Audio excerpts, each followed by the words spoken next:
وقتی با آمبولانس مرا به خانه بردن دو حس متضاد داشتم، چون زندان جزئی از زندگی من شده است. اما وقتی مقابل خانه‌ام قرار گرفتم و خیابان و مردم اطرافم و زنان بدون حجاب را دیدم، بسیاری از زنان آزاد که بدون حجاب بودند حس آزادی شدیدی به من دست داد، حتی اگر این آزادی فقط برای یک لحظه و موقتی بود.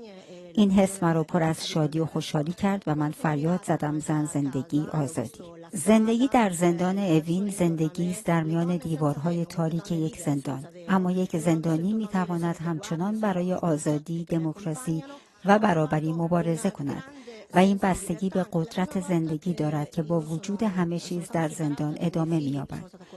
این دقیقاً همان رابطه‌ای است که بین قدرت زندگی و مبارزه وجود دارد.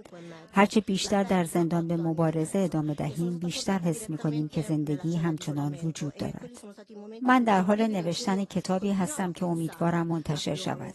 این کتاب درباره نه تنها زندانیان سیاسی، بلکه زندانیان عادی نیز خواهد بود.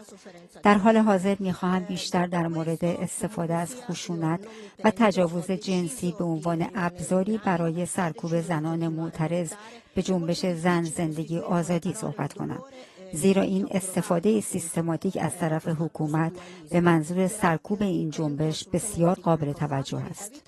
پس از کشته شدن مهسا امینی و شروع انقلاب زن، زندگی، آزادی در سال 2022، این جنبش به یک مبارزه عمومی تبدیل شد که شامل تمامی اقشار مردم ایران از هر نوع پیشینه و جنسیتی است. قطعاً نسل‌های جدید در این مبارزه نقش بسیار مهمی داشتند، چون با عزم و هوشمندی بسیار زیادی به خیابان‌ها آمدند و نه تنها حکومت اسلامی را به چالش کشیدند، بلکه این مبارزه را جهانی کردند. این تغییرات در داخل جامعه ایران اثرات بسیار عمیقی گذاشته و من مطمئن هستم علیرغم حضور حکومت فعلی تغییرات بسیار عمیقی در جامعه ایران رخ خواهد داد. این تغییرات در نهایت به پیروزی خواهد انجامید. زن، زندگی، آزادی همچنان ادامه دارد و ادامه خواهد یافت. من به عنوان یک فعال حقوق بشر و برنده جایزه نوبل صلح همچنین می‌خواهم تاکید کنم که ایران آینده قطعاً ایران صلح‌آمیز و دموکراتیکی خواهد بود که به صلح و دموکراسی در منطقه و جهان کمک خواهد کرد.